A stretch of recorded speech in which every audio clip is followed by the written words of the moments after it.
What are spices? So in this section, we went over what spices are made of. Remember, they consist of these elements: bark, such as cinnamon;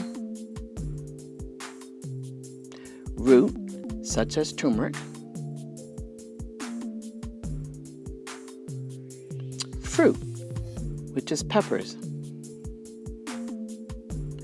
berries, such as allspice; seeds, such as anise;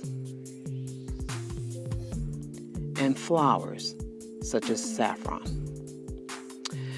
In the slide preceding this video, please do the activity and suggestions listed for creating your own recipe using spices.